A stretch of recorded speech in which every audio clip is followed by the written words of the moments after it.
साहेब बंद की सतनाम। तो आज परमात्मा की अपार कृपा से बाबतपुर वाराणसी में ये मूल ज्ञान का प्रचार होने जा रहा है। बहुत बड़े भाग हम जीवों के जो इस मूल ज्ञान को अपने पूरे जीवन काल में एक बार भी सुन पाता है, और उससे भी बड़े भाग होते हैं उन जीवों के जो इस ज्ञान को थोड़ा सा भी समझ पाते हैं। क्योंकि सुनना आसान है, आए बैठे घंटा 2 घंटा सुन के चले गए, लेकिन इस ज्ञान को समझना, इस पर चिंतन करना, इस पर मनन करना और फिर इसको धारण करना, ये बहुत मुश्किल है। बड़े बड़े धुरंधर, बड़े बड़े संत महात्मा, बड़े बड़े फकीर, औलिया ये इस मूल ज्ञान को नहीं समझ पाए। इस दुनिया में आए और बिना मूल ज्ञान के ऐसे ही अपना जन्म बिता के चले गए। लेकिन मालिक की कृपा हो जाए तो ये मूल ज्ञान बहुत आसानी से समझ में आने लग जाता है। एक एक बात ऐसे समझ में आने लग जाएगी जैसे पता नहीं आप कब से इस सत्संग से जुड़े हुए हैं। ऐसा लगेगा कि इसी सत्संग को सुनने के लिए तो मैंने गुरु धारण किए, मैं अध्यात्म में गया, मैंने भगवान की पूजा शुरू करी, कोई भी रास्ता आपने चुना इसी ज्ञान के लिए। ये मूल ज्ञान ऐसा ज्ञान है। लेकिन अगर कोई मूल ज्ञान बताने वाला ना मिले तो ये जीव उसी पवित्र ज्ञान में अपना जीवन बिता के चला जाता है, जो हमें हमारे घर से, हमारे माँ बाप से, हमारे संस्कारों से, हमारे गुरुजनों से, या हमारे किसी धार्मिक गुरु से, या हमारे पंडित पुरोहितों से, या मुसलमान है तो कोई नवाजी, कोई काजी, कोई गाजी, या कोई ईसाई है तो पास्टर हो गया, या कोई चर्च का फादर हो गया, सिख है तो किसी भाई से जो पाठ करते हैं करवाते हैं, या किसी गुरुद्वारे के ज्ञानी से हमें जो भी संस्कार मिलता है वो पवित्र ज्ञान कहलाता है। अगर मूल ज्ञान नहीं मिला तो हम क्या प्राप्त करके चले जाते हैं इस दुनिया से? पवित्र ज्ञान। इसका नाम पवित्र ज्ञान क्यों रखा है? क्योंकि ये आपको एक पवित्र आत्मा बना देता है। आप नशे करते हैं, आप व्यभिचार करते हैं, आप मांस खाते हैं, आप लोगों को दुखी करते हैं, आप चोरी करते हैं, ठगी करते हैं, ये आप तब करते हैं जब आप किसी ताकत से नहीं जुड़े होते, किसी धार्मिक गतिविधियों से नहीं जुड़े होते, या फिर किसी गुरु से नहीं जुड़े होते। तो ये सब आप करोगे ही करोगे। क्यों? मन के गुलाम बन जाओगे। लेकिन अगर आपको ये धार्मिक संस्कार मिल जाए, पवित्र ज्ञान मिल जाए, तो आपको ये समझ में आने लग जाता है कि अगर मैंने ये गलत काम किए तो इसका मुझे फल भुगतना पड़ेगा। चोरी करी है तो जेल जाना पड़ेगा, ठगी करी है तो जेल जाना पड़ेगा, या फिर और भी कोई गलत काम किया है तो उसकी सजा भुगतनी पड़ेगी। तो इस डर के कारण ये जीव पवित्र आत्मा बन जाता है। पवित्र ज्ञान प्राप्त करके पवित्र आत्मा हो जाता है।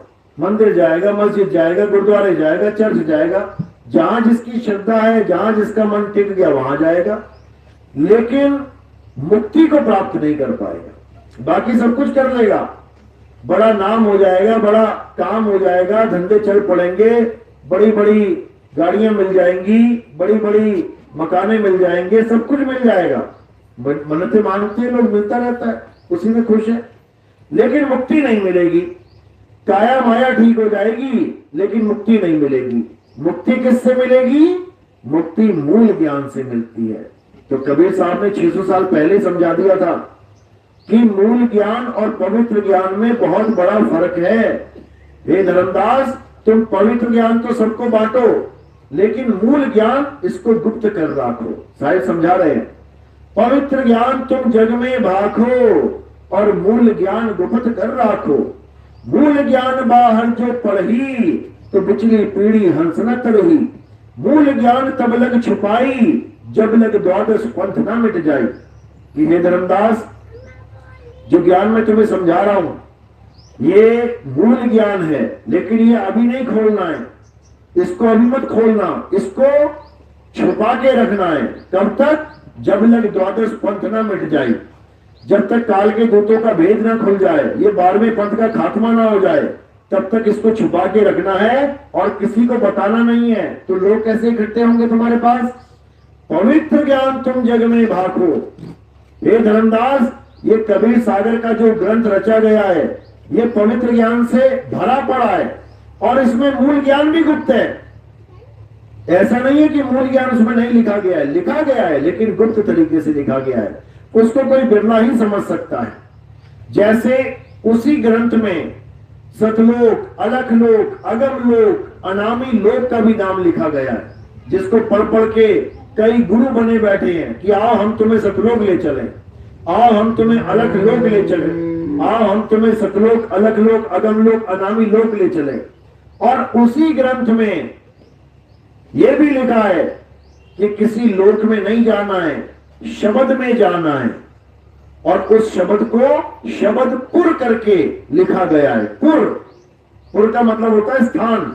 जैसे कई लोग कहते हैं सीतापुर, रामपुर, बलरामपुर, जहां पुर लग गया वो क्या हो जाता है? वो एक स्थान हो जाता है। तो कबीर सागर में शब्द के आगे पुर लगाया गया, शब्दपुर। सतलोक भी लिखा है, अलग लोक भी लिखा है, अगम लोक भी लिखा है, अनामी लोक भी लिखा है, अकह लोक भी लिखा है, लेकिन शब्दपुर भी लिखा है। अब जो भेदी सतगुरु होगा वो तुम्हें शब्दपुर पहुंचाएगा, और जो भेदी नहीं होगा वो तुम्हें सतलोक आश्रम, अलख लोक आश्रम, फलाना लोक आश्रम, ढिकाना लोक आश्रम, ये तुम्हें इसी माया के लोकों में लेके चले जाएंगे। लेकिन कबीर साहब क्या समझा रहे हैं? लोक अलोक शब्द है भाई, और जिन जाना तिन संशय जाई। यानी जो हमारा जीव होगा वो कभी किसी लोक में जाएगा ही नहीं। वो कहां जाएगा? वो शब्दपुर में जाएगा। उसकी मुक्ति शब्दपुर में होगी जाके। लेकिन ये ज्ञान काल के दूत के समझ में नहीं आ सकता। ये परमात्मा का हंस ही समझेगा इस बात को, क्योंकि उसको भेजा इसलिए है कि शब्दपुर में पहुंचाना है सब जीवों को, किसी लोक में नहीं पहुंचाना। लोक में तो तुम वैसे ही पहुंच जाते हो। जैसे ही शरीर छूटा, कोई नरक लोक में चला गया, कोई स्वर्ग लोक में चला गया, कोई पितर लोक में चला गया, कोई किसी लोक में चला गया, वो तो अपने आप ही चला जाएगा। लेकिन हमने कहां जाना है? शब्दपुर में। शब्दपुर में जाना है, जो ये दुनिया का कोई गुरु नहीं पहुंचा सकता। तुम्हें पूछ के देख लेना कि बाबा जी मैं शब्दपुर जाना चाहता हूं, कैसे जाऊं? वो कहेगा ये कौन सा पुर है भाई?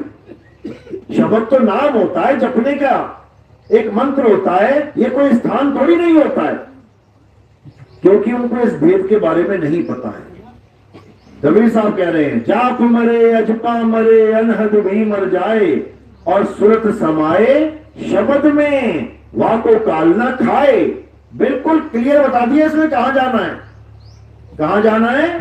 शब्द में समाना है। कौन समाएगा? तुम्हारी काया समाएगी, सूरत समाएगी। अब ये सूरत का भेद क्या है ये किसी को नहीं पता। ये सूरत का खेल क्या है किसी को नहीं पता, क्योंकि सब अपने आप को काया मान के बैठ गए हैं और सब परमात्मा को शरीर मान के बैठ गए हैं। सूरत की ABCD तक नहीं पता इन लोगों को, इसलिए बार बार इन लोगों की व्याख्या करते हैं, बार बार काया की व्याख्या करते हैं।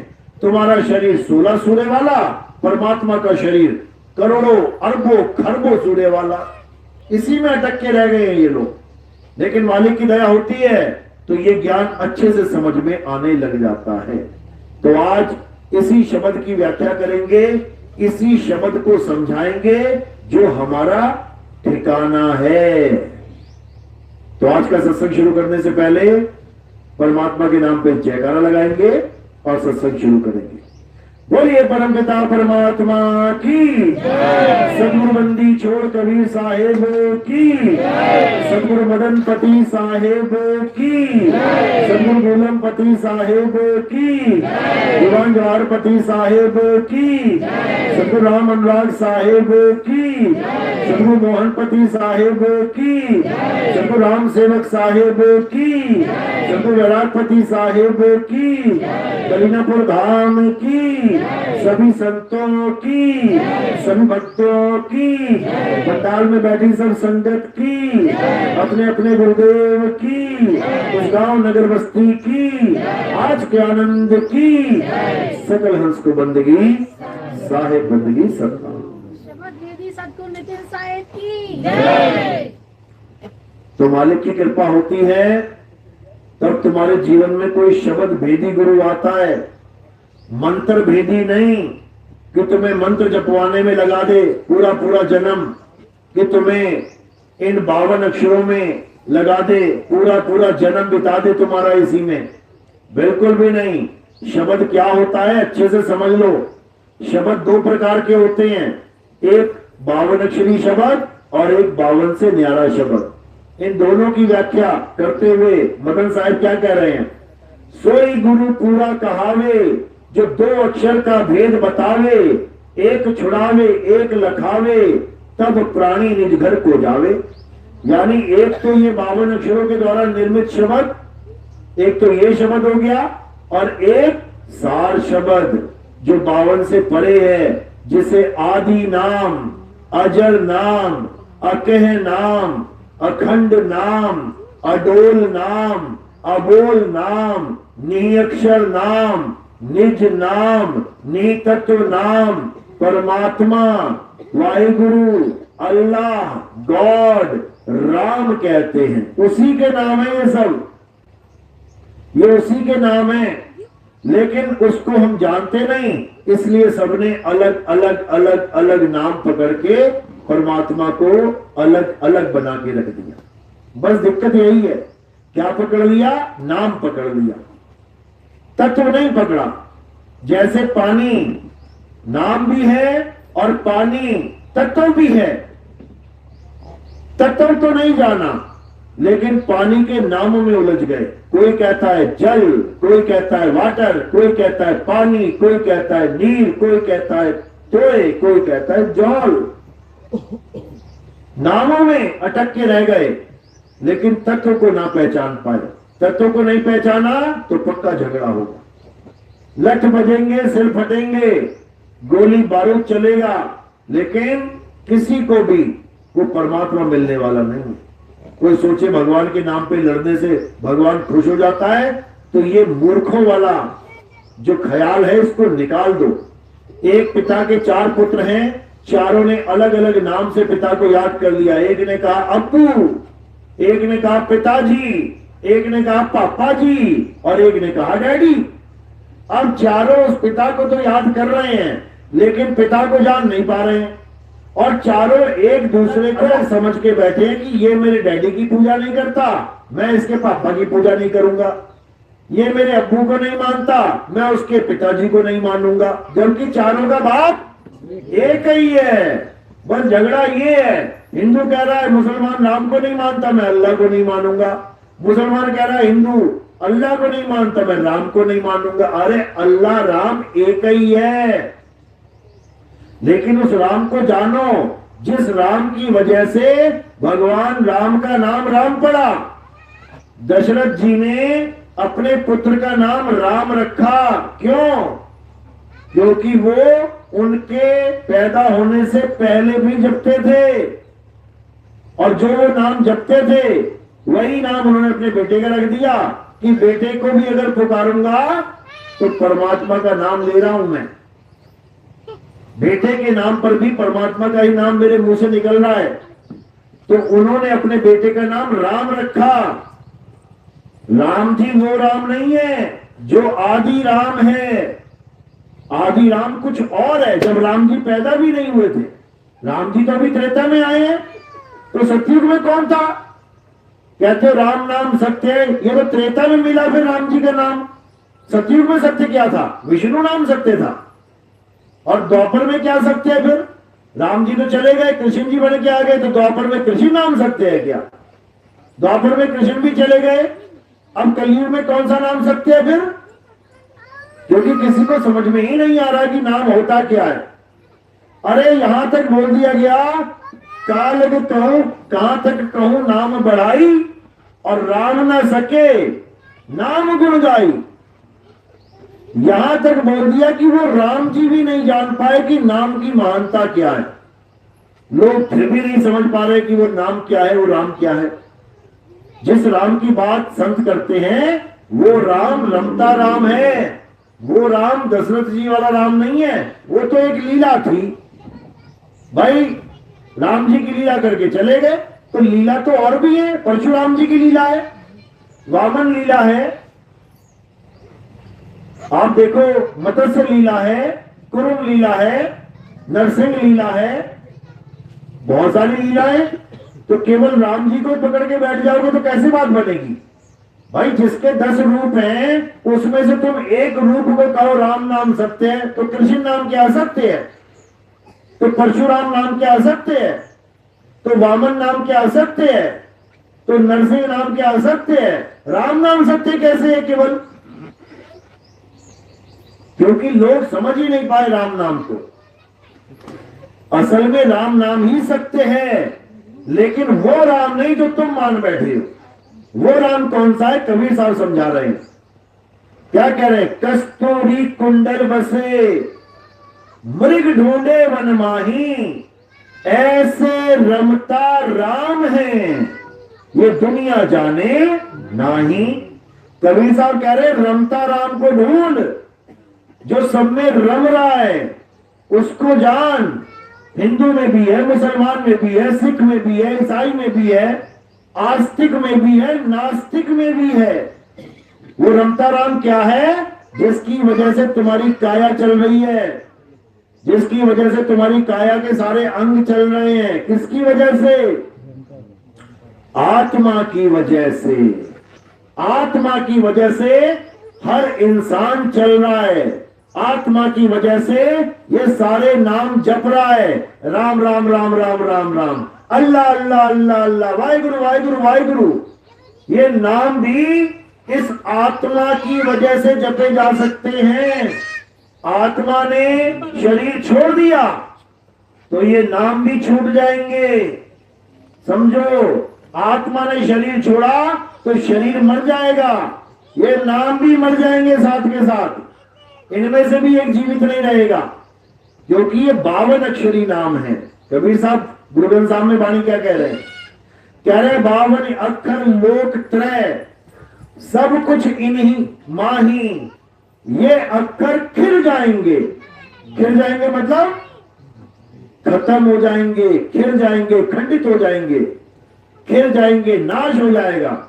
ये अक्षर खिल जाएंगे और वो अक्षर इनमें नहीं। यानी जो असली नाम है वो इन 52 अक्षरों में नहीं आता। जो असली नाम है वो 52 से परे है। वो 52 से परे क्या है? आत्मा है। 52 से परे आत्मा है। जैसे पानी एक नाम है, 52 अक्षरों के द्वारा निर्मित है। अब 52 अक्षर वाले पानी से परे क्या है? तत्व वाला पानी। जो पानी तत्व है वो 52 से परे है। 52 जप के उस पानी को प्राप्त नहीं किया जा सकता। इसी प्रकार वो आत्म राम, वो आत्म देव, वो परमात्मा इन 52 के द्वारा प्राप्त नहीं किया जा सकता। बल्कि अगर परमात्मा नहीं मिल रहा है किसी को, तो कारण ही यही है कि वो परमात्मा के नाम जप रहा है। अगर पानी नहीं मिल रहा किसी को, तो कारण ये है कि वो पानी पानी पानी पानी नाम जप रहा है। और करना क्या है? पानी पानी जपना छोड़ के, ये नामों को छोड़ के। पानी मिलेगा कैसे? पानी है कहां? उस स्थान को ढूंढो, वहीं पानी मिलेगा। तो कबीर साहब कह रहे हैं, वो तो कहां ढूंढे रे बंदे, मैं तो तेरे पास में, ना मैं जप में, ना मैं तप में। कर दिया ना खंडन। सारे जप किनारे कर दो, सारी तपस्या किनारे कर दो, सारे मंदिर मस्जिद गुरुद्वारे चर्च एक किनारे कर दो। और किसको जानो? जिसकी वजह से ये मंदिर बना है, जिसकी वजह से मस्जिद बनी है, जिसकी वजह से गुरुद्वारा चर्च बना है, किसकी वजह से? आत्मा की वजह से। ये शरीरों के द्वारा जो बनाए गए हैं, अगर आत्मा शरीर को ताकत ना दे, बना के दिखा दो तुम मंदिर। सारे मंदिर, सारे गुरुद्वारे, सारे चर्च, सारी मस्जिद आत्मा की ताकत से ही बन रहे हैं। ये सारी मूर्तियां आत्मा की ताकत से ही बन रही हैं। सुबह से लेकर शाम तक मूर्तिकार 50 मूर्तियां बना देता है। किसकी ताकत से? आत्मा की ताकत से, भगवान की ताकत से नहीं कि मूर्ति को भगवान मान लिया और भगवान की ताकत से तुम मूर्ति बना पा रहे हो। अरे मूर्ति बनाते बना चर्च बना है, किसकी वजह से? आत्मा की वजह से। ये शरीरों के द्वारा जो बनाए गए हैं, अगर आत्मा शरीर को ताकत ना दे, बना के दिखा दो तुम मंदिर। सारे मंदिर, सारे गुरुद्वारे, सारे चर्च, सारी मस्जिद आत्मा की ताकत से ही बन रहे हैं। ये सारी मूर्तियां आत्मा की ताकत से ही बन रही हैं। सुबह से लेकर शाम तक मूर्तिकार 50 मूर्तियां बना देता है। किसकी ताकत से? आत्मा की ताकत से, भगवान की ताकत से नहीं कि मूर्ति को भगवान मान लिया और भगवान की ताकत से तुम मूर्ति बना पा रहे हो। अरे मूर्ति बनाते बनाते आधी बनी होगी, प्राण निकल गए, शरीर छूट गया, तो मूर्ति के सामने गिर पड़ोगे। मूर्ति में इतनी ताकत नहीं कि मूर्तिकार को उठा के कहे कि मुझे पूरी बना दे। समझो, यानी जो कुछ हो रहा है आत्मा की वजह से, लेकिन हमें इस आत्मा का ही ज्ञान नहीं है। सारे मंत्रों का ज्ञान मिल गया, सारी पूजा पाठ का ज्ञान मिल गया, सारे ग्रंथों का ज्ञान मिल गया, हर प्रकार के रीति रिवाज का ज्ञान मिल गया, सारे त्योहार भी मना लिए, लेकिन बस एक चीज है जिसका ज्ञान कभी नहीं मिल पाया, वो है आत्म ज्ञान। और कबीर साहब क्या कह रहे हैं कि आत्म ज्ञान बिना नर भटके, कभी काबा कभी काशी, जल में मीन प्यासी, मुझ देखते आवे हंसी। कह रहे जब तक तुम्हें आत्मज्ञानी गुरु नहीं मिल गया, तुम पत्थर ही पूजोगे, तुम मंत्र ही जपोगे, तुम तपस्या ही करते रहोगे, तुम तीर्थों में ही भटकोगे। पहले जाओगे पहाड़ों पे चढ़ जाओगे, फिर वहां सुनामी वनामी आ जाएगी, कुछ पत्थर वत्थर गिरने लग जाएंगे, फिर मरोगे वहां पे, फिर तुम्हारी लाशें ढोके लेके आओ नीचे। समझो, यानी तुम कहीं भी जा रहे हो परमात्मा को ढूंढने के लिए, वो व्यर्थ ही है, क्योंकि परमात्मा वहां नहीं है जहां तुम ढूंढने चले हो। परमात्मा कहां है? अरे ज्यों तिल माही तेल है और ज्यों चकमक में आग, तेरा साईं तुझ में है, जाग सके तो जाग। कहते एक बार जाग तो सही, तब तुझे पता लगेगा तेरा मालिक तेरे अंदर विराजमान है। लेकिन तू जागता ही नहीं है, इस नींद में सोया हुआ है, अज्ञानता की नींद में। अब कोई जगाने वाला मिले तो जागेगा। साहिब कहते हैं मैं कहता हूं जागत रही हो और तू जाता है सोई रे, तेरा मेरा मनवा कैसे एक हो ही रे। यानी जब तक तुम्हें जगाने वाला नहीं मिल गया तब तक तुम जाग नहीं सकते, और जगाने वाला मिल गया तब भी तुम ना जागो तो तुम्हें कोई भी जगा नहीं सकता थे, भूल जाओ। यानी पहली बात तो सत्संग मिल नहीं रहा है, इसलिए तुम सत्य को समझ नहीं पा रहे हो, और सत्संग मिलने के बाद भी तुम सत्य को नहीं समझ पा रहे हो, तो तुमसे फूटी किस्मत किसी की नहीं, इतना समझ लो। तो कबीर साहब क्या समझा रहे हैं कि जब 84 भुगतने के बाद ये इंसान जन्म लेके आते हो, परमात्मा की मौज तो तभी हो जाती है तुम्हारे ऊपर, परमात्मा की दया तभी हो जाती है तुम्हारे ऊपर कि इसको इंसान चोला मिल गया है, अब ये कहीं ना कहीं विवेक जगा के अपने आप सही रास्ते पे आएगा गुरु के द्वारा। लेकिन ये ऐसा अज्ञानी जीव है, ये गुरु भी अपने मतलब का ढूंढता है, अपने मतलब का गुरु ढूंढता ही है, इसको ज्ञान व्यान से मतलब नहीं है। अपने मतलब का कैसे? अरे मेरी किडनी फेल हो गई है, ऐसा गुरु मिल जाए जो मेरी किडनी ठीक कर दे।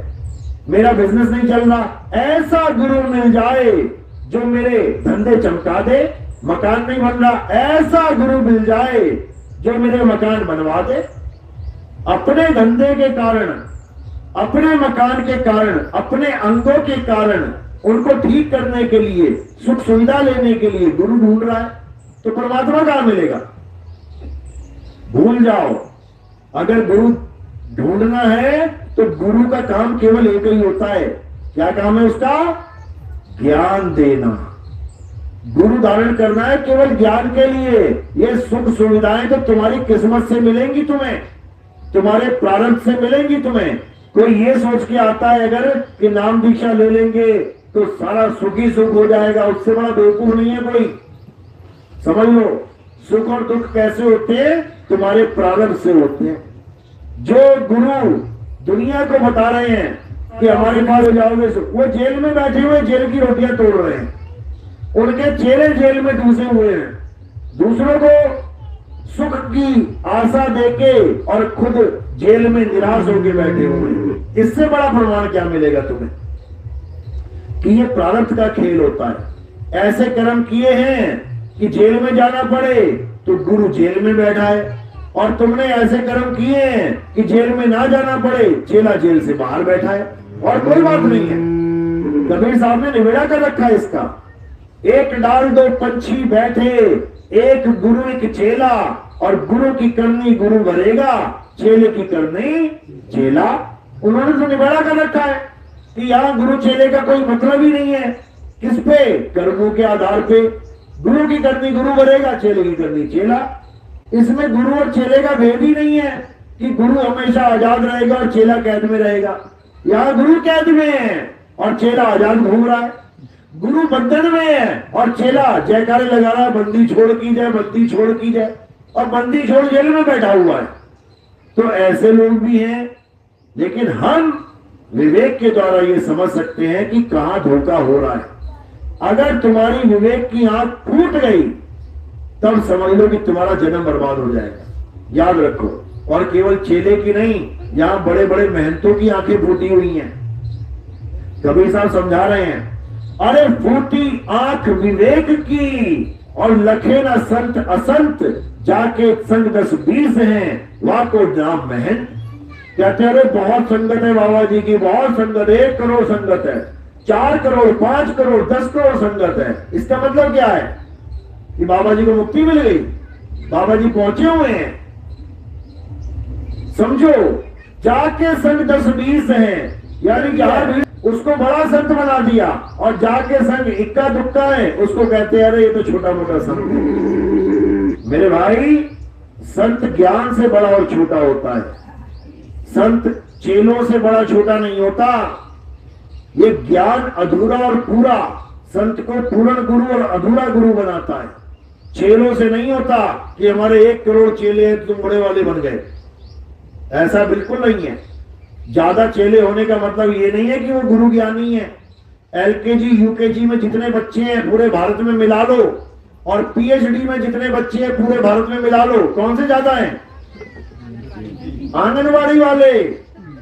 आंगनवाड़ी वाले, हर बच्चा आंगनवाड़ी में घुसा है, हर बच्चा, चाहे वो 5वीं पास ना कर पाए बाद में, चाहे वो पहली में ही फेल हो जाए बाद में, लेकिन आंगनवाड़ी में सारे घुसे हुए हैं। और PhD वाले इक्के दुक्के हैं, MBBS वाले इक्के दुक्के हैं। समझो, इससे फर्क नहीं पड़ता कि चेले कितने ज्यादा और चेले कितने कम हैं। इससे फर्क पड़ता है कि ज्ञान पूरा है कि अधूरा है। ज्ञान पूरा है तो भले उसका एक भी चेला ना हो, वो तो पूर्ण गुरु है। कबीर साहब जब इस दुनिया में आए, एक भी चेला नहीं था उनका, एक भी चेला। तो क्या वो पूर्ण गुरु नहीं थे? पूर्ण गुरु थे।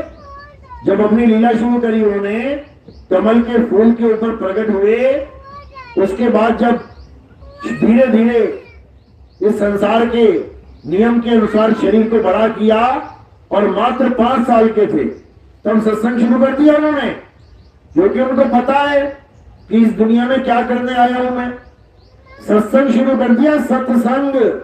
और उनका सत्संग सुन के बड़े बड़े काजी नमाजी, बड़े बड़े पंडित हैरान हो जाते थे कि बाबा बोल क्या रहा है, ये छोटा सा बच्चा ये बोल क्या रहा है, ये तो हमारी समझ से परे की बातें कर रहा है।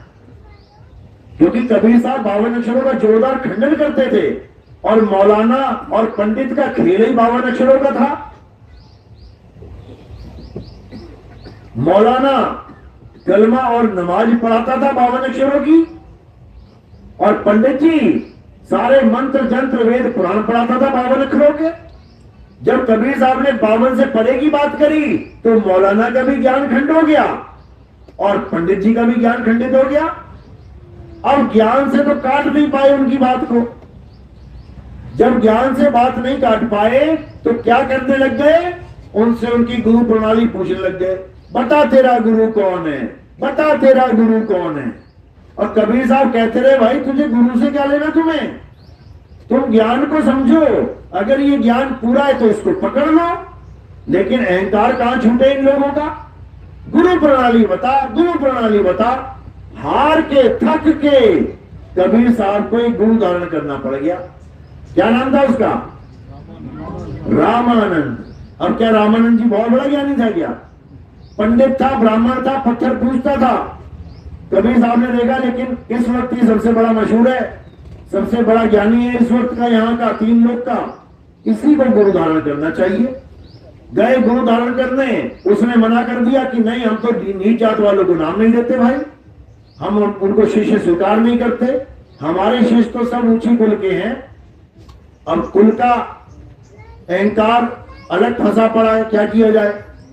तो कबीर साहब ने क्या लीला करी, बनारस में पंचगंगा घाट पे एक छोटा सा बालक बनके, 6 महीने का बालक बनके वहीं सीढ़ियों में लेट गए।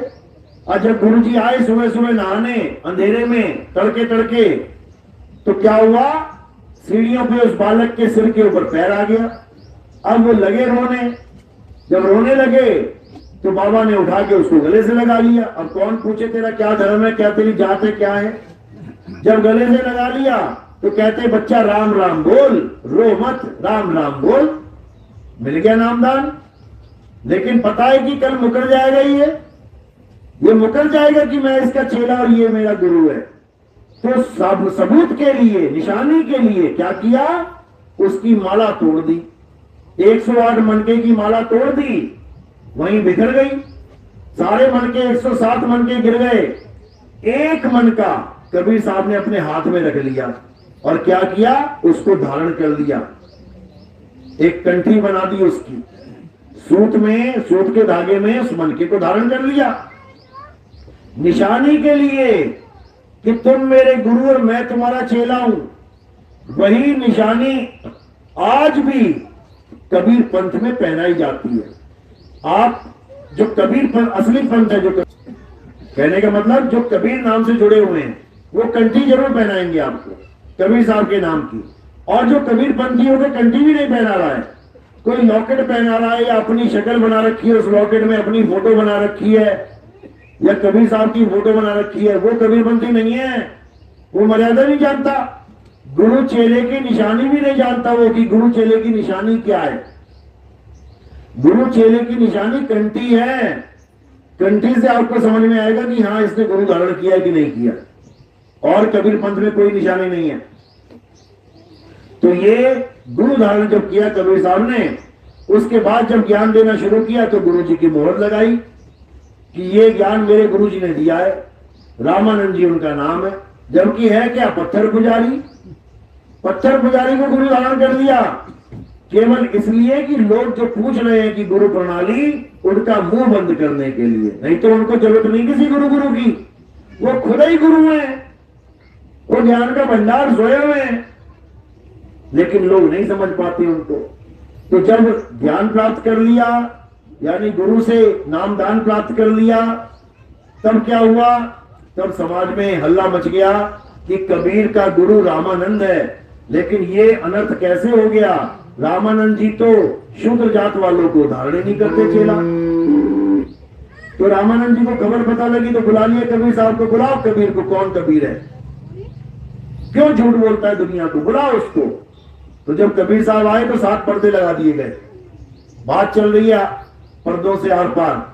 हाँ कबीर, मैंने तुझे नाम कब दिया? कहते आपने मुझे नाम दिया है, आप ही का शिष्य हूं मैं। तो जब उन्होंने देखा कि समय हो गया पूजा का, तब उन्होंने क्या किया कि तुझसे बाद में बात करता हूं, पहले अपनी पूजा पाठ पूरा कर लूं। चले गए। मन में पूजा करते थे। कैसे? मूर्ति को कपड़े उतारना, नहलाना धुलाना, टीका लगाना, माला पहनाना और लास्ट में पगड़ी पहनाना, मुकुट पहनाना। सबसे आखिर में मुकुट का काम होता था। तो जब पूजा करने लगे, कपड़े उतारे, नहलाया धुलाया, टीका लगाया, मुकुट पहनाया, अब माला हाथ में पकड़ी और चक्कर में पड़ गए कि अरे मुकुट पहना दिया, माला नहीं पहनाई। क्यों? क्योंकि ध्यान सारा कबीर में फंसा हुआ बाहर कि ये मुझे अपना गुरु बता रहा है। ध्यान वहां भटक गया तो पूजा भी खंडित हो गई। कहते बचपन से लेके आज तक पूजा कभी खंडित नहीं हुई, ये मेरी पूजा कैसे खंड हो गई? तो बाहर से कबीर साहब की आवाज आई, अरे गुरुजी आपकी पूजा खंड नहीं होगी, चिंता मत करो, एक काम करो, माला को तोड़ो और पीछे गले के जाके गांठ लगा दो, मुकुट उतारना नहीं पड़ेगा। जब इतनी बात समझ में आई कि अरे बाहर बैठा ये बच्चा, ये मेरे मन की गति जान रहा है, मैं मन में क्या सोच रहा हूं ये जो समझ रहा है, तो भागे आए वहां पे, पर्दे वर्दे हटवाए, हटाओ पर्दे, और जाके पैरों में पड़ गए कि आप कौन हो? तो कहते आओ तुम्हें बताते हैं हम कौन है। और उसके बाद जब कुटिया में गए तो उनको पूरी कहानी समझाई। तब वो कहते कि वहां तो बच्चा जो मिला था वो तो 6 महीने का था लगभग। तो वहां पे कुटिया में 2 रूप दिखाए अपने, एक ये रूप और एक बच्चे का रूप। तब गुरुजी को यकीन हुआ कि यही है वो जो हमें पंचगंगा घाट पे मिला था। ये लीला आपको कबीर सागर में या कहीं भी जहां कबीर साहब की कोई चित्रावली होगी, चित्र में आपको देखने को मिल सकती है, नेट पे मिल सकती है। तो मुद्दा क्या था? ज्ञान था। यानी वो गुरुजी को भी ज्ञान देने आए थे संसार में। उन्होंने कबीर साहब ने अपने गुरुजी तक को ज्ञान दिया, क्योंकि वो मूर्ति पूजा तक सीमित थे और जो कबीर साहब थे वो मूर्ति पूजा के विरोधी थे। वो कहते भी पाथर पूजे हरि मिले तो मैं पूजू पहाड़, और वासे ये चाकी भली जो पीस गाय संसार। वो समझाते रहे कि पत्थर पूजा में कुछ नहीं रखा है। हाँ, शुरुआत के लिए अच्छा है। अगर तुम शुरुआत पत्थर पूजा से कर रहे हो, जैसे शुरुआत आंगनबाड़ी से कर रहे हो, अच्छी बात है, लेकिन कहो कि आंगनबाड़ी ही परम सत्य है, आंगनबाड़ी से ही मैं डॉक्टर बन जाऊंगा, आंगनबाड़ी में पढ़ के मैं इंजीनियर बन जाऊंगा, तो ये महाझूठ है। इसी प्रकार अगर आप पत्थर पूजा से भगवान की पूजा स्टार्ट करते हो तो अच्छी बात है, लेकिन कोई कहे कि पत्थर पूजना ही असली पूजा है तो ये झूठ बात है। असली पूजा क्या है? कृष्ण जी समझा रहे हैं गीता में, अध्याय 3 17वां श्लोक। असली पूजा बता रहे हैं तुम्हें कि असल में पूजा होती क्या है। जो हम कहते हैं आज पूजा करेंगे मंदिर में, पूजा होती क्या है? क्या बता रहे हैं? अध्याय 3 17वां श्लोक। हे अर्जुन, जो व्यक्ति अपनी आत्मा में रमण करता है, जो अपनी आत्मा में तृप्त है, जो अपनी आत्मा में संतुष्ट है, उसके लिए कोई धार्मिक कर्म कर्तव्य लागू ही नहीं होता। बिल्कुल क्लियर। यानी कोई भी धार्मिक कर्म कर्तव्य, यानी मंदिर जाओ, मस्जिद जाओ, गुरुद्वारे जाओ, चर्च जाओ, फूल चढ़ाओ, कुछ और करो, हवन करो, यज्ञ करो, तीर्थ करो, कुछ भी करने की जरूरत नहीं है। कब? जब तुम्हें आत्मज्ञानी गुरु मिल गया और आत्मा का भेद बता के तुम्हें आत्मा में रमण करना कैसे है ये सिखा दिया, उसके बाद तुम्हें किसी की जरूरत नहीं पड़ने वाली। इस संसार में ऐसी कोई चीज नहीं रह जाएगी जो तुम्हें चाहिए। क्यों? तुम्हें वो चीज मिल जाएगी जिसको परम सत्य कहते हैं। आत्मा क्या है? परम सत्य है। आत्मा को कोई नहीं मार सकता। कृष्ण जी को मार दिया किसने? बहेलिये ने। कैसे? तीर मार के। कृष्ण जी को तीर मार के मार दिया बहेलिये ने, लेकिन आत्मा को स्वयं कृष्ण जी भी नहीं मार सकते, आत्मा को राम जी भी नहीं मार सकते, आत्मा को कोई नहीं मार सकता। हे अर्जुन, ये आत्मा अजन्मा है, ये आत्मा नित्य है, ये आत्मा शाश्वत है, ये आत्मा पुरातन है, ये आत्मा ही सत्य सनातन है। इस आत्मा का ना तो कभी जन्म होता है, ना ही आत्मा की कभी मृत्यु होती है। ये आत्मा अजन्मा है। अजन्मा यानी सदा से है, सदा रहेगा, उसे आत्मा कहते हैं। आत्मा ही परम सत्य है। और आत्मा के अलावा ये सारा संसार जो भी तुम्हें दिख रहा है, मेरा शरीर, तुम्हारा शरीर, हाथी घोड़े का शरीर, पेड़ पौधे का शरीर, सांप बिच्छू खटमल मक्खी मच्छर, सबका शरीर, ये सबका शरीर नाश होगा।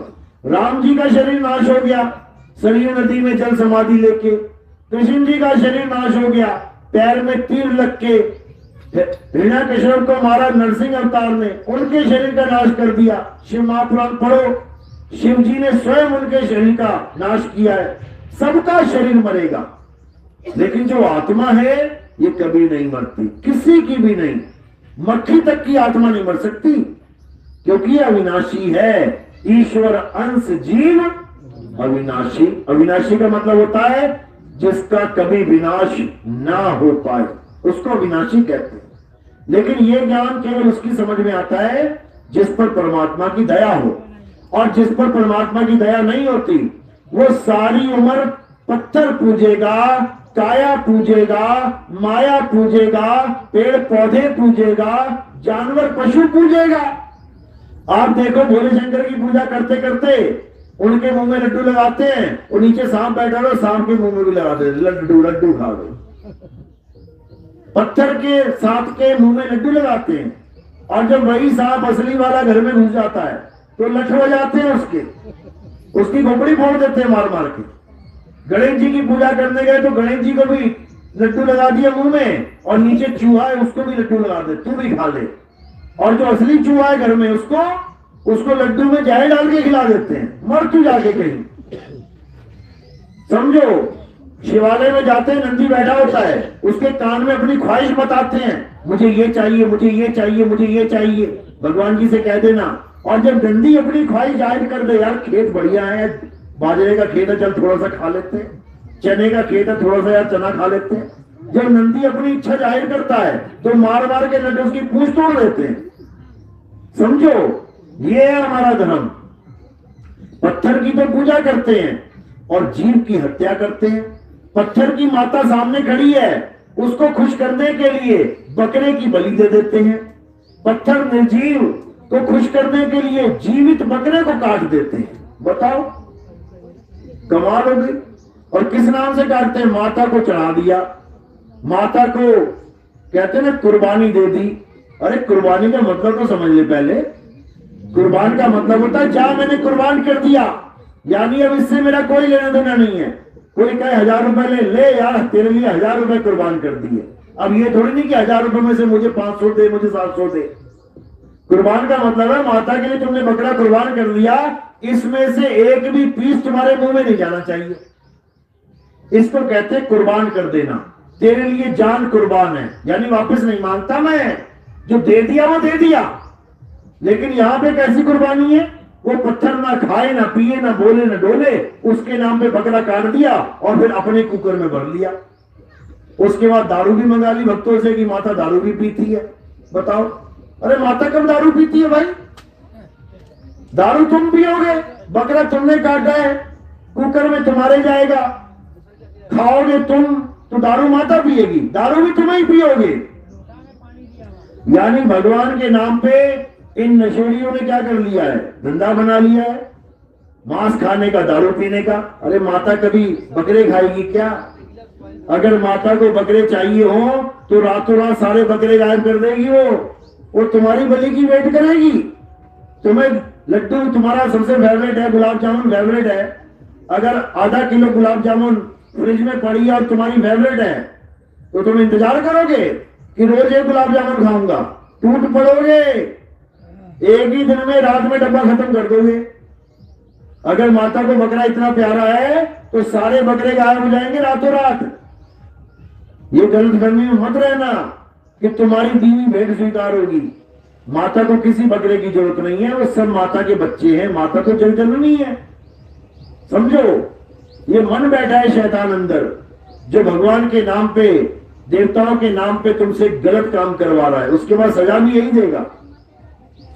लेकिन ये बात उसके समझ में आती है भाई जो परमात्मा के सत्संग से जुड़ता है। तो क्या करना है? अब एक बात को अच्छे से समझ लेना है कि आत्मा के अलावा किसी को सत्य नहीं मानना है। हे अर्जुन, ये आत्मा परम सत्य है और इस आत्मा को जो अपने इसी जन्म में जान लेता है वो मुक्त हो जाता है, उसका जन्म मरण का रोग खत्म हो जाता है, वो किसी लोक में नहीं जाता, फिर वो अपने स्वरूप में समा जाता है, वो अपने आत्मा में समा जाता है, वो अपनी आत्मा में रमण करता है, रम जाता है अपनी आत्मा में। और जो एक बार रम गया वो बाहर क्यों आएगा? रम जाने का मतलब होता है समा जाना। जैसे कह रहे सुरत समाये शब्द में, जब वो समाई गया तो वापिस क्यों आएगा? काल की दुनिया में वापिस क्यों आएगा? नहीं आएगा। लेकिन वो नहीं आएगा जिसके जीवन में भेदी गुरु आ जाएगा। और भेदी गुरु मंत्र नहीं देता है, भेदी गुरु वस्तु समझाता है, वस्तु का ज्ञान देता है। वस्तु कहीं ढूंढे कहीं, कैसे लागे हाथ, और गुप्त वस्तु तब मिले भेदी लीजिए साथ। भेदी गुरु तुम्हें तुम्हारी वस्तु का ज्ञान देता है जो तुम्हारे पास पहले से है, और नकली गुरु तुम्हें मंत्र देता है। असली गुरु तुम्हें भेद समझाता है वस्तु का।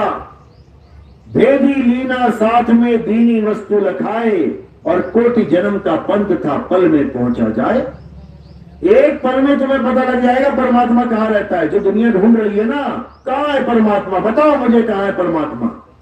एक पल में पता लग जाएगा परमात्मा कहां है।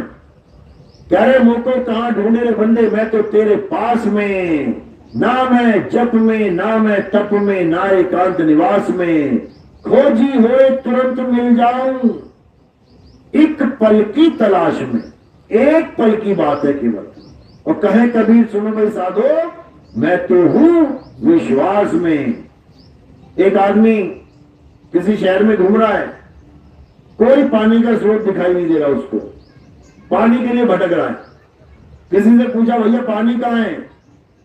कहते पानी, पानी बिल्कुल तेरे पास में है, तू पानी में ही खड़ा है। मतलब जहां भी तू खड़ा है तू खोदना चालू कर, वहीं पानी मिल जाएगा।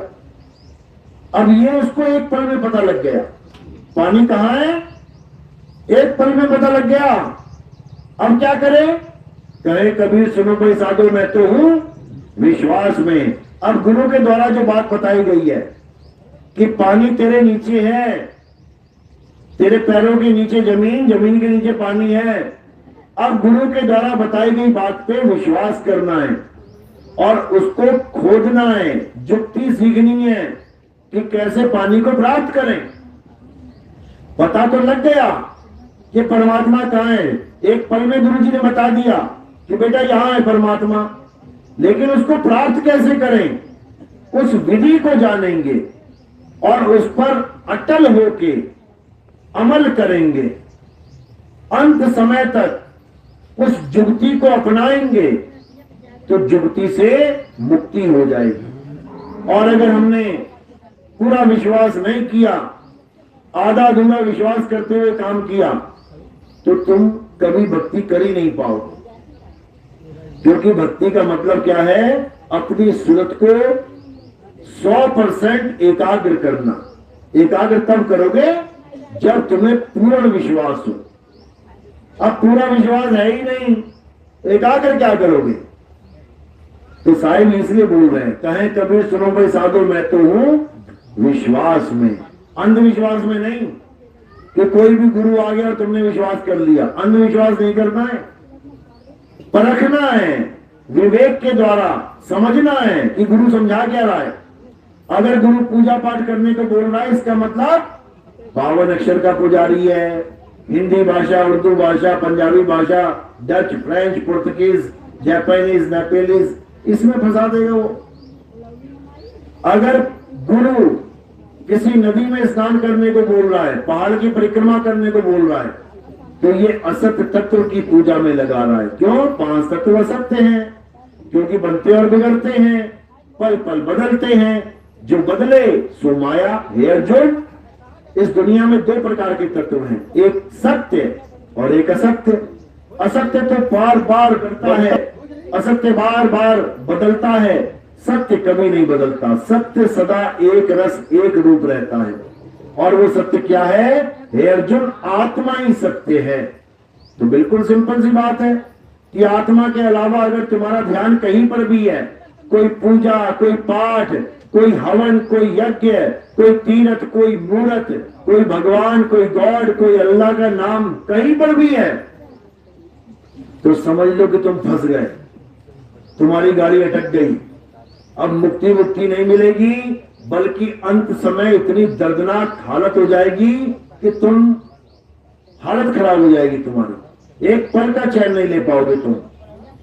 लेकिन अगर आत्मा में तुम्हारी सूरत है, अगर आत्मा में तुम्हारा ध्यान है, तो उसके लिए क्या बोला कबीर साहब ने कि जिस मरने से जग डरे मेरे मन आनंद, और मरने पर ही पाइए पूर्ण परमानंद। यानी जो अपनी आत्मा में रमण करता हुआ अपने शरीर को त्याग देता है। कहां पे रमण करना है? अध्याय 3 17वां श्लोक। हे अर्जुन, जो अपनी आत्मा में रमण करते हैं, रमण करते करते शरीर को त्याग देना है, तो सुरता कहां रह जाएगी?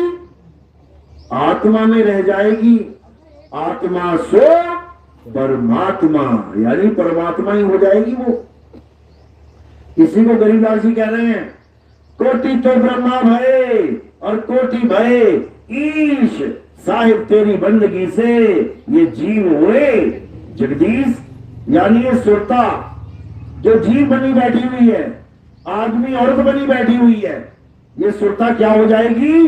ये सुरता शब्द में मिल जाएगी, समा जाएगी, शब्द ही हो जाएगी। ये जीव जगदीश हो जाएगा, समझ लो। लेकिन अज्ञानी गुरुओं के लिए जीव जगदीश कभी हो ही नहीं सकता। वो क्या कहेंगे? अरे तुम भगवान थोड़ी नहीं हो जाएगी, हो भगवान नहीं जाइए तुम, क्योंकि उसको पता ही नहीं है, उसको भेद पता ही नहीं है कि अब तो जाए चढ़े सिंहासन मिले हैं सारंग पानी, और राम कबीरा एक भय हैं कोई ना सके पहचानी। ये भेद केवल भेदी गुरु जानता है कि आत्मा परमात्मा को कैसे एक करना है। कहते हैं आत्मा परमात्मा एको करे, अंतर की दुविधा अंतर मरे। तो ये भेद केवल भेदी गुरु समझ सकता है, अज्ञानी गुरुओं की बस की बात नहीं है। मेरी बात समझ में आ रही है या वैसी ऊपर ऊपर से जा रही है? हाथ खड़ा करो जरा जिसको आ रही है। बहुत बढ़िया, पूरा बावतपुर जाग गया। अभी रामनवमी आएगी तो सब मंदिर में गड़े मिलेंगे, भूल जाएंगे आत्मा फात्मा क्या होती है। अच्छी बात है, सुनने में आ गया, समझ में आ गया, लेकिन उससे भी अच्छी बात है कि उसको ग्रहण करना है, अपनाना है। दूध में नींबू कब डालना चाहिए? सुबह, दोपहर या शाम को? दूध लेते हो, 5 लीटर दूध ले लिया तुमने, उसको उबाल लिया, अब उसमें नींबू कब डालना है? कितने बजे डालते हो? डालते हो क्या? नहीं डालते। क्यों? ये ज्ञान कहां से मिला? ये ज्ञान किसी अनुभवी ने दिया तुम्हें, और नींबू डाल के नहीं दिया। आ बेटे तुझे दिखाती हूँ 10 लीटर दूध, ये देख नींबू डाल दिया फट गया, ऐसे तो नहीं बताया ना किसी ने। कैसे बताया? अपने मुंह से बताया, बेटा दूध में नींबू मत डालना। मिल गया ना ज्ञान? क्या होगा उससे? फट जाएगा। मिल गया ना ज्ञान? तब तक याद रखना इसको, जब तक माता जी ने बोल दिया बस तब तक, या एक दिन उसी दिन तक याद रखना है, अगले दिन भूल जाए। ये साल, 2 साल, 3 साल, सारी उम्र अगर भूल गई और डाल दिया नींबू, तो क्या होगा? दूध फट जाएगा, नुकसान तुम्हारा हो जाएगा। इसी प्रकार जो मैंने ज्ञान समझाया है कि आत्मा ही सत्य है, कब तक याद रखना है? ये सारी उम्र। अगर पत्थर के आगे खड़ी होगी ना जाके राम जी, श्याम जी, हनुमान जी, तो जन्म बर्बाद हो जाएगा तुम्हारा, क्योंकि आत्मा ही वो परम सत्य है। आत्मा ही वो असली परमात्मा, असली शक्ति है, जिसके कारण ये सारा संसार चल रहा है। बिना आत्मा के बता दो क्या चल रहा है? अरे राम जी भी आत्मा की वजह से चल रहा है शरीर राम जी का, हनुमान जी का शरीर भी आत्मा की वजह से चल रहा है, कृष्ण जी का शरीर भी आत्मा की वजह से चल रहा है। जैसे तीर लगा, आत्मा ने शरीर को छोड़ दिया तो शरीर वहीं पे खत्म हो गया। जिसको तुम कृष्ण जी कह रहे थे वो खत्म हो गए वहां पे। लेकिन अज्ञानियों के लिए, ज्ञानियों के लिए शरीर कृष्ण नहीं है। ज्ञानियों के लिए कृष्ण कौन है? आत्मा है। हे अर्जुन, मैं अजन्मा हूं। और तुम अजन्मे हो तो फिर जन्म कौन ले रहा है? ये परशुराम का, ये वामन अवतार का, ये जन्म कौन ले रहा है? शरीर जन्म ले रहा है। लेकिन मैं अजन्मा हूं। बिल्कुल उसी तरह आप भी अजन्मे हो। आपका भी कभी जन्म नहीं हुआ। समझ लो। डेट ऑफ बर्थ याद है सबको? अपनी अपनी जन्म तिथि याद है? हाथ खड़ा करो, किस किस को याद है? सब भूल गए? सबको याद है? फॉर्म में भरते हो ना। जिसको अपनी जन्म तिथि याद है वो पक्का मरेगा एक दिन। क्यों मरेगा? क्योंकि उसने मान लिया कि मेरा जन्म हुआ इस तारीख को। जिसने ये मान लिया कि मैं पैदा हुआ हूं वो पक्का मरेगा।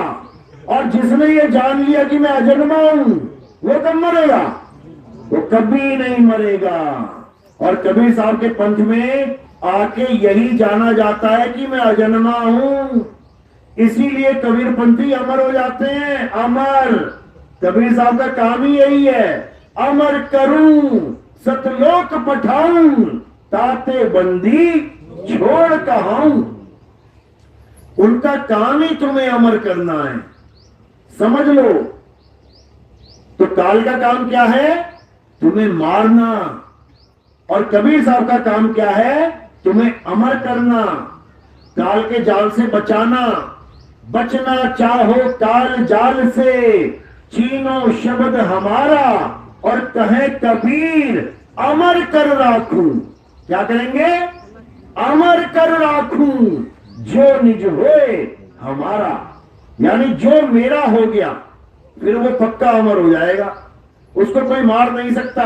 साहिब कह रहे हैं हम ना मरिब संसारा, हमको मिला जियावन हारा।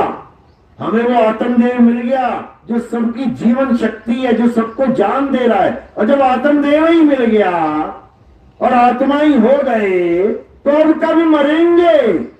कब मरती है आत्मा? कितने साल में मर जाती है? 100 साल बाद, 200 साल बाद, 500, 1000, लाख, करोड़, 10 करोड़। अरे मौत की भी मौत हो जाएगी, लेकिन ये आत्मा ना मरती कभी। इसलिए इसको अकाल कहते हैं। बाबा नानक कहते हैं ना, सत श्री अकाल। इसी आत्मदेव की महिमा गाते हैं वो कि अकाल पुरुष को जान लो। कृष्ण जी इसी आत्मा की महिमा गाते हैं। नैनम छिन्नन्ति शस्त्राणि, नैनम दयति पावका, चैनम क्रोधंतापे ना शोषति मारुता। क्या बोल रहे हैं? हे अर्जुन, इस आत्मा को कोई शस्त्र काट नहीं सकता। अपने पैर में तो शस्त्र लग गया, अपने पैर में तो तीर घुस गया। महिमा किसकी गा रहे हैं? आत्मा को तीर छू नहीं सकता और अपने पैर में तीर घुस गया। अब कई लोग कहते हैं 18वें अध्याय में बोला है तू मेरी शरण में आ जा। किसको मान के बैठ गए? शरीर को, जिसके पैर में तीर घुस गया। जो अपने पैर को नहीं बचा पाया वो तुम्हें कैसे बचाएगा? समझो, वो अपनी शरण में आने को नहीं बोल रहे हैं कि मेरी काया की शरण में आ जा। वो अपनी शरण में आने को बोल रहे हैं कि आत्मा की शरण में आ जा। क्योंकि उनके दो स्वरूप हैं। अज्ञानी शरीर को स्वरूप मानता है और ज्ञानी आत्मा को स्वरूप मानता है। तो क्या करना है? इन दोनों स्वरूपों में से जो अविनाशी स्वरूप है उसकी शरण में आ जा। और जो नाशवान स्वरूप है, जिसके पैर में तीर लग गया और काया खत्म हो गई, उसकी शरण में जाके क्या करेगा? बताए जरा कोई। वो खुद मरा, तुम्हें भी मरवाएगा, तुम्हें कैसे बचाएगा? लेकिन असल में वो कभी मरे ही नहीं। हे अर्जुन, तू और मैं ये नाशवान शरीर नहीं, हम अविनाशी आत्मा हैं। ना तो तेरा जन्म होता है ना मेरा जन्म होता है। हम सब अजन्मे हैं, नित्य हैं, शाश्वत हैं, लेकिन अपने स्वरूप को नहीं जान पाते, इसलिए बार बार जन्म मरण में चक्कर खाते हैं। और जो जान जाता है वो निर्भय निर्वैर हो जाता है, मुक्त हो जाता है। चलो, तो आज का सत्संग यही समाप्त करते हैं। बोलिए परमपिता परमात्मा की, सदगुरु बंदी छोड़ कबीर साहेब की, सदगुरु मदनपति साहेब की, सदगुरु गोमनपति साहेब की, दीवान जवाहरपति साहेब की, सदगुरु राम अनुराग साहेब की, सदगुरु मोहनपति साहेब की, सदगुरु विराटपति साहेब की, करीनापुर धाम की, सभी संतों की, सभी भक्तों की, सत्संग कराने वालों की, इनके माता पिता, इनके गोपाल की, सकल हंस को बंदगी, साहेब बंदगी, सतनाम सतनाम। सदगुरु नितिन साहेब की जय।